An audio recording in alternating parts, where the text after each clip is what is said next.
coming to you live from the MediaPlex in downtown Windsor. This is a presentation of St. Clair College Journalism. Good evening, I'm Gracie Lowe's, and you're watching MediaPlex News Now.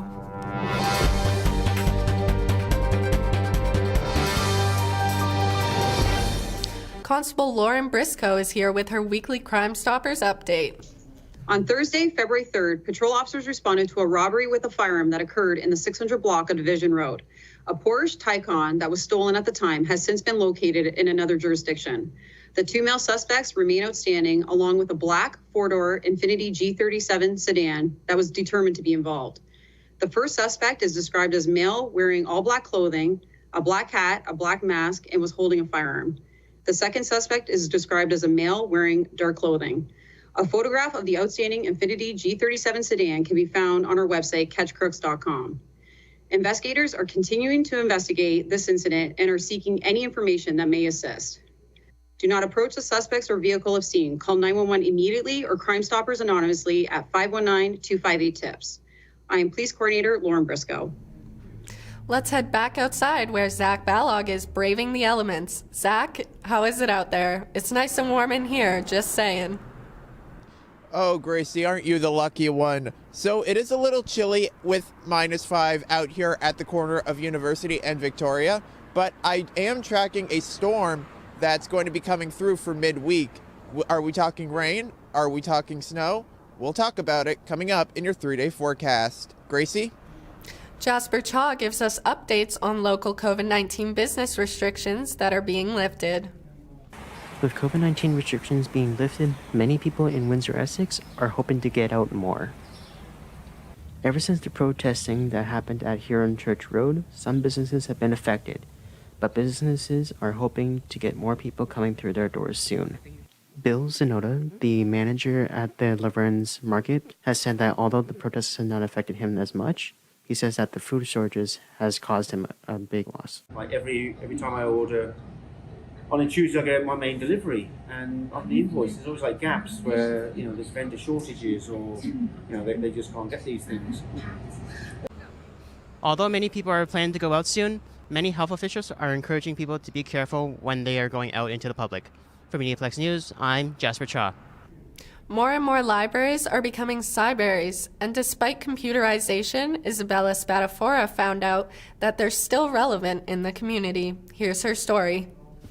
As the world's dependence on technology gets bigger, we've outgrown the need for physical books, documents, or movies. However, this dependency on technology hasn't affected libraries as drastically as you think. Sharon Tiberia, an ultrasonographer, goes to the Windsor Public Library in Fontainebleau. Maybe once every 2 weeks.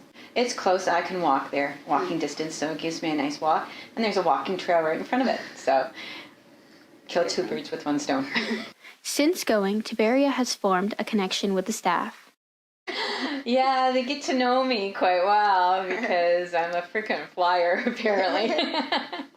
And everyone is so sweet and offering different titles for me to read and say, hey, why don't you try reading this? Or are you interested in that? Or, so it gives me a more diverse, catalog of books to read. Yeah. Tiberia says the library offers many services like QR codes, arts and crafts for children, class visits before COVID, computers or internet access, and book waitlisting. The Fontainebleau Library is located near W.J. Langlois Elementary School and William G. Davis Public School. After school, many children come and borrow books, movies, or CDs. The library has also adapted their books to online formats. They use an app called Hoopla or Cloud Library where you can still borrow your favorite books just on your device. Borrow a book and start reading Windsor. For MediaPlex News, I'm Isabella Spadafora. Former Detroit Lion quarterback Matt Stafford won the Super Bowl with the LA Rams, and Alexa Frazier visited a local sports bar to check out their preparations for the big game. Super Bowl 56 was this past Sunday, and some bars know how to host a Super Bowl party, including Average Joe's. Colleen Kelly, the manager of Average Joe's, had planned a lot for this year's annual Super Bowl party. We're raffling off 4 55-inch TVs. What else do we have? We have coolers, we have a beer fridge, we have gift certificates, we have jackets.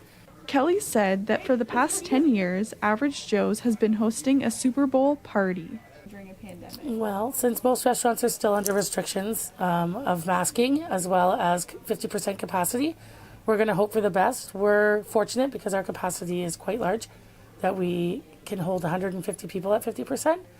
So let's hope for the best. Normally there's 300 people in here for Super Bowl. Kelly said that there were only a few empty betting squares left, and most of them were sold out. For MediaPlex News, I'm Alexa Fraser. February is Black History Month, and Colin Bannon has a story about the historical aspects in Windsor. February has arrived and Black History Month has begun. Throughout the month of February, Black history and culture is celebrated and taught. Windsor has many connections to Black history, and the city pays homage to them. Black historical connections in Windsor can be found across the city. From historical sites to murals, they are all over. Sandwich Town is known for its historical aspects, with many Black history outlets originating on the street. A mural painted shows many Black Canadians and what their occupation was or what they were famous for. Sandwich Baptist Church, located in Sandwich Town, is the oldest active Black church in Canada. Black history is a topic often taught in classrooms, which serves as a learning opportunity for Black history. There's still an opportunity that February presents every year to shine a light on those special stories and to highlight particular achievements or forms of resistance or forms of overcoming that have taken place, whether individually or collectively within the Black community.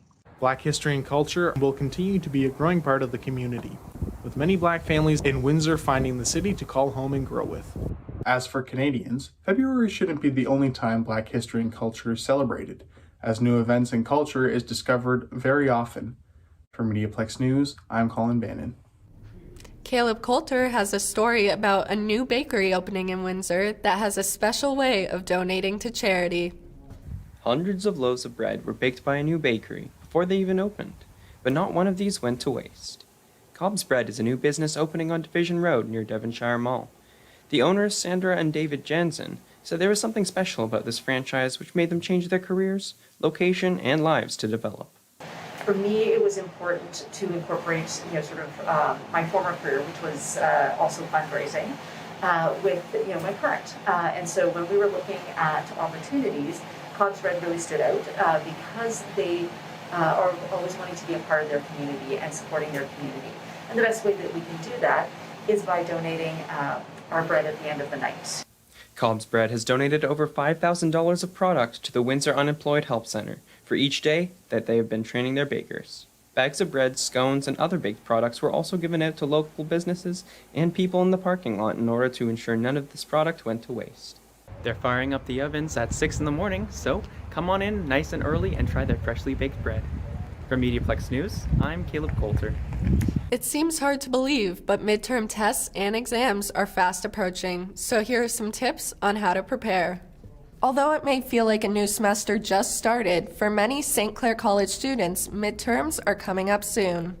This can be a stressful time for multiple reasons, so to help you make it through, here are 5 tips to stay mentally healthy during midterm season. Number 1, start early. We've all heard that it's bad to cram before exams, but by studying early, you have more time to take in information and stay calm. Number 2, make time for yourself. Although getting good grades is the goal of any exam, make sure you take time for yourself to relax and do something you enjoy. Number 3, study in the right place. Whether it's a busy cafe or a quiet room, finding the perfect place to study will help improve what information you retain and keep your overall mood positive. Number 4, eat healthy. During stressful times, you could feel like going to your favorite junk food, but remember that your physical health is as important as your mental health. And number 5, ask for help. Your mental health should be your number 1 priority, especially during midterms. Make sure that you take time to talk to your family and friends about how you're feeling, and remember that you're never alone. Now that you have these tips, you're set for a successful midterm experience. For MediaPlex News, I'm Gracie Lowe's. Check your grocery bill. Does it seem a little higher than usual? Alexa Fraser has the story. Inflation rates are rising, and Canadian families are noticing just how much their grocery bills are increasing. The Canadian Food Price Report says food insecurity will be an issue for many Canadians this year. Christina Hamlin is a mother of 3 and says she is noticing the price of some groceries rising by 50%. A pint of strawberries is like almost $9 now, and I was paying maybe $4.99, $5.99, sometimes even $1.99.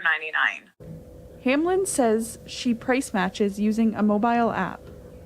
Sometimes I can save on a trip like $25, $30. So pull out the apps, shop smart, and look for sales. That will help with those grocery bills. For MediaPlex News, I'm Alexa Fraser. Automation is the way of the future, and it's coming here to Windsor. Ravichan Wijimane reports. City of Windsor, meet the robots. The Government of Ontario is funding Windsor's switch to automation through its Regional Development Program. The 3 local companies to secure the latest round of funding were Medicap Laboratories, Canadian Premier Supplements, and Cedar Valley Selections. Amounting to about $2 million, the investment is projected to create more than 70 jobs. Minister of Economic Development, Job Creation and Trade Vic Fidelis says the funds will help these companies transition from manual production to automation. These investments hope to make Ontario's businesses more competitive in the global market and boost regional economic recovery. Launched in November 2019, the Regional Development Program is helping small and medium-sized businesses in eastern and southwestern Ontario to create more jobs. The program is set to invest more than $100 million over the course of 4 years.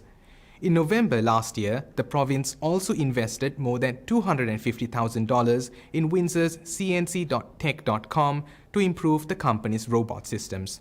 For MediaPlex News, I'm Ravishan Vijayman.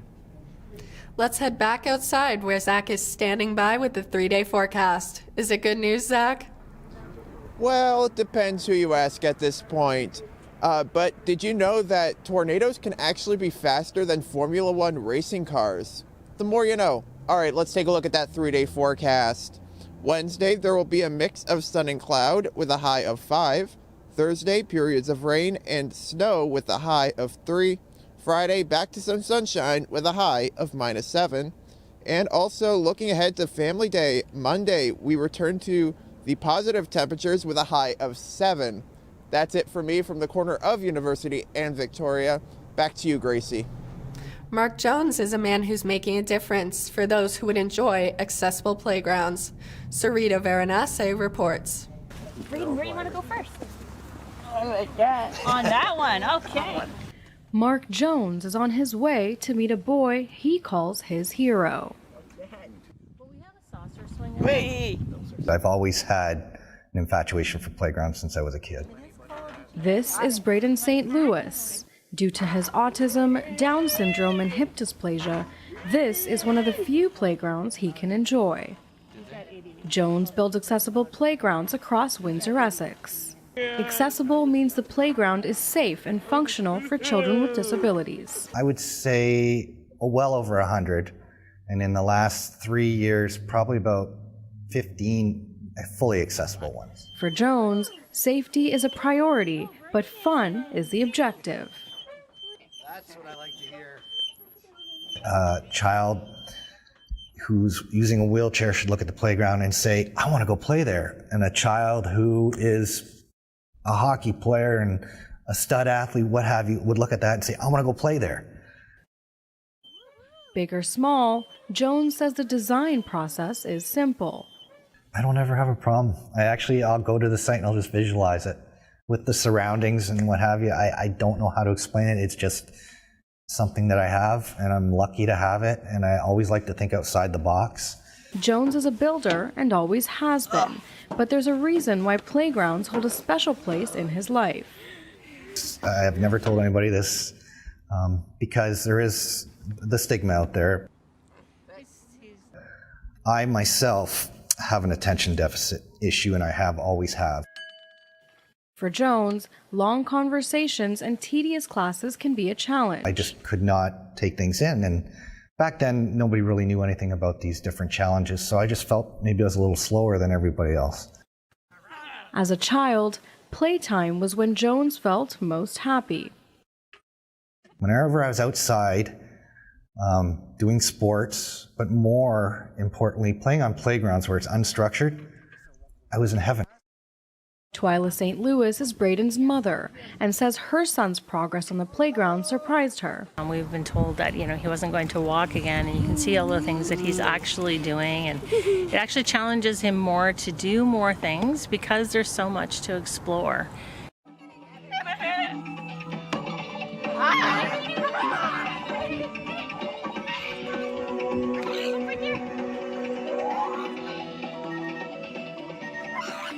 He really, really is doing a lot more than we ever expected him to. Before 2014, Braden had trouble walking, but could still play on regular playgrounds. We were taking Braden to playgrounds before he was in a wheelchair. And when we would take him, he would do certain things, but then things got harder for him to do. So they built a backyard playground. We built the playground within days of when we got the diagnosis that his hips were dislocated.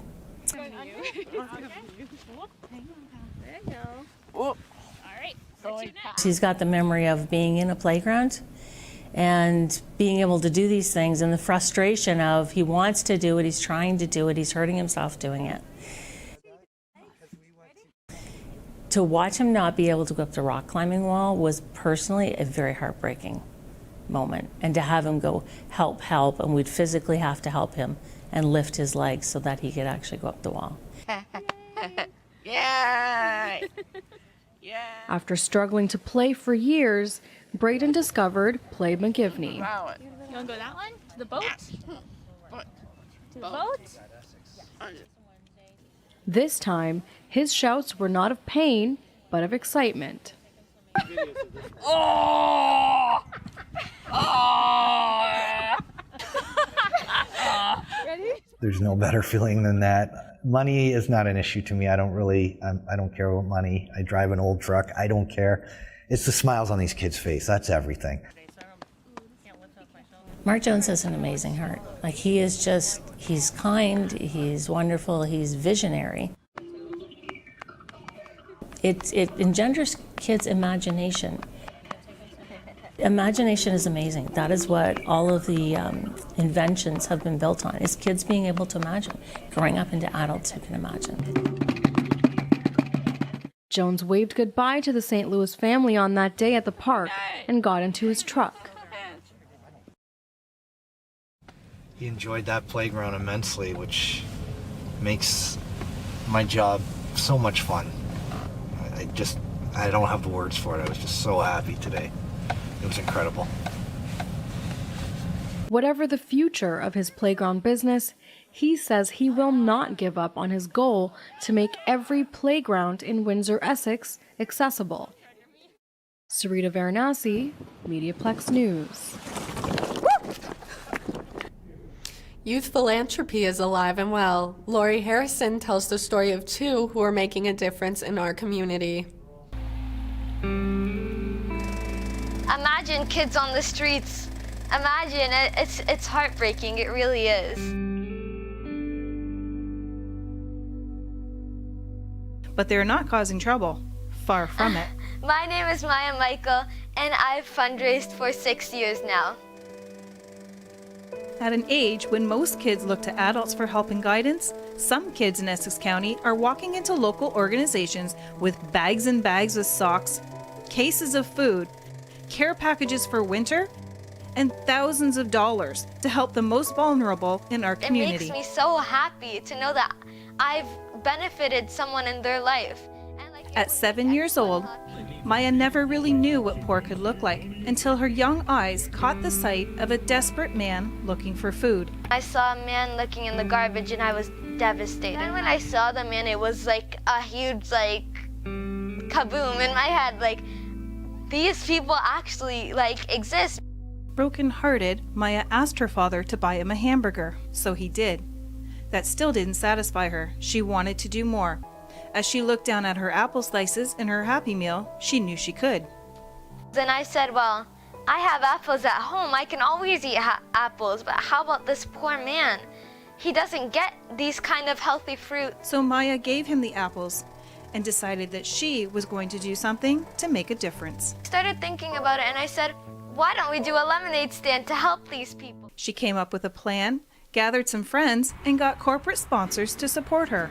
McDonald's had orange juice for us, Silverstein donated lemons, Fred's Farm Fresh donated lemons, and then so the lemons we hand squeezed ourselves at home. We were about 20 kids and each one on a table trying to squeeze the lemons by hands. It was a lot of work, but it's worth it. Over the past 5 years, Maya's friends became a group of young philanthropists who have embarked on a mission to change the world, one glass of lemonade at a time. They have raised tens of thousands of dollars and collected thousands of canned goods so far. It's good to take the generous and helpful path because it's not only helping them, but it's also a learning experience for yourself. Maya is best known for her annual lemonade stand, but her charity goes far beyond the lemonade. She and her group help anyone they feel needs awareness, funds, and companionship. Like any day, I'll just be sitting around and I'll be like, today I want to make a difference. And I'll call someone and I'll tell them, we're ready to do something. We're ready to help you guys. Kids continue to join Maya's friends. Some have gone off to do their own thing, and others have started helping causes in Essex County, such as We Care for Kids. Mostly funded by corporate donors, We Care for Kids started harnessing the power of youth philanthropy. They recently implemented a child-run lemonade campaign, the Lemonade Brigade, that raised $20,000 last year. It's such a powerful image when you see little kids out there either setting up lemonade stands or hot chocolate stands. We Care for Kids is not the only organization recognizing the contributions from children. Christine Wilson Furlonger from Street Help says, you cannot put a price on the contributions made by children. She is proud of their efforts. It's very important for the children in our community to get involved. The real reason is once they start understanding philanthropy at such a young age, it's going to carry with them for the rest of their lives. According to Maya, the biggest obstacles children face is lack of support, especially from parents. Adults have to support the youth fundraisers because if it's not them that support us, who's gonna support us? Liz Bacon, a recent recipient of the Mayor's Award for Fundraising, has been organizing events for years. Her superhero takeover raises tens of thousands of dollars every year at its sold-out events for cystic fibrosis. Bacon was more than thrilled to introduce and mentor her son Joey in philanthropy when he showed interest at the age of 5. My name is Joey Nemi and I've been fundraising for 5 years. The person who got me involved in fundraising was my mom. Joey has been on the planning committee for the superhero takeover for 5 years, gaining experience and learning what it takes to put on a fundraiser. I asked her if I could be a part of it and she said, for sure. After a recent diagnosis of epilepsy, Joey has now added a second fundraising committee to his resume, organizing and speaking at walks and raising money. We're helping them so we could collect money to give it to the charity. We help raise money and spread awareness. Bowling shoes on his feet, Joey picks up his ball, walks up to the line, and releases, waiting to see if all the pins fall down at the annual Strikeout Epilepsy event.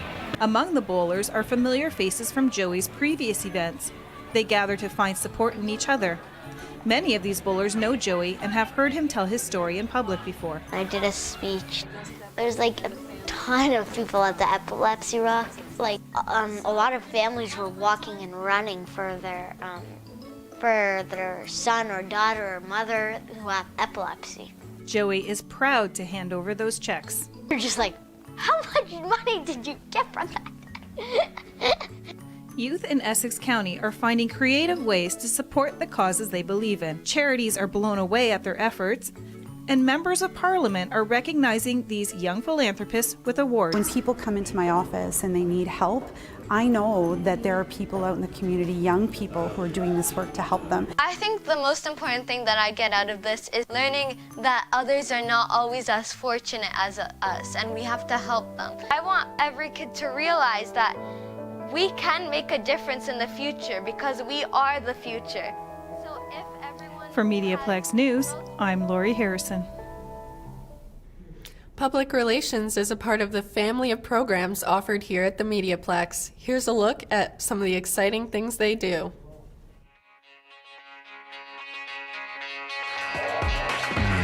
So public relations is like being a bridge between an organization and their public.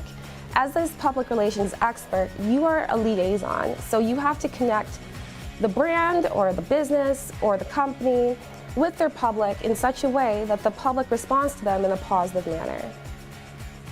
So the advantages of taking public relations at St. Clair College is that we have access to the MediaPlex.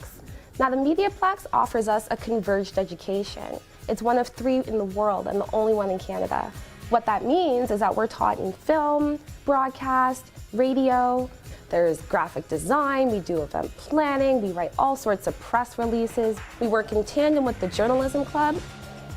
So at the end of everything, you can communicate any professional message across any medium. So what do you think about public relations?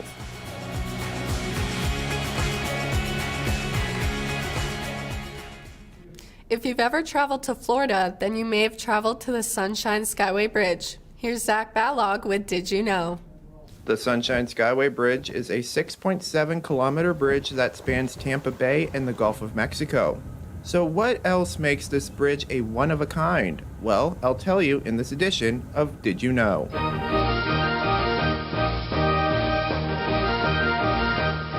The Sunshine Skyway Bridge, which connects the 2 cities of Bradenton and St. Petersburg, Florida, opened in 1971 and cost $25 million to build. To all stations, this is United States Coast Guard, St. Petersburg, Florida. The vessel Summit Venture, 606 foot, has hit the Skyway Bridge. Any vessels in Tampa Bay area, Skyway vicinity, proceed and assist. There are reports of people in the water. In 1980, a freighter named MV Summit Venture struck the southbound span. The collision destroyed most of that span and caused 35 deaths. The new span, which you see right behind me, was built in 1984 and completed in 1987. The approaches to the old bridge were kept in place and turned into a state park referred to as the Skyway Fishing Pier State Park. This park consists of both piers on the north and south side of Tampa Bay and is extensively used by fishermen. The more you know. For MediaPlex News, I'm Zachary Balog. Thanks for tuning in. I'm Gracie Lowe's, and you've been watching MediaPlex News Now.